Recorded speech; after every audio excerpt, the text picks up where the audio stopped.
Kanina paubos ng boses ko, ngayon na-recharge ako dyan sa sigaw ng mga tao!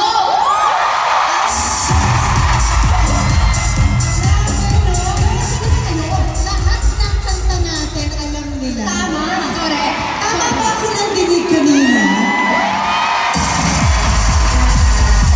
Pero baka pa lang yan. Sobra. Oo, para pa lang yan. With konting hinga. Isa lang naman yun. Yes! Ayan, speaking of the 90s, panahon niya na nag-umpisa tayo. Yes!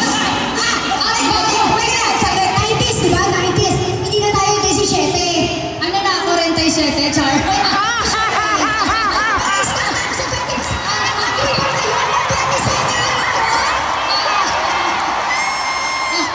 Basta ayaw ako mag-comment pag Oy, wait na. At bago tayo nagka-hit songs, meron din tayong mga hinahangaan mga idols at inspiration, di ba? Yes!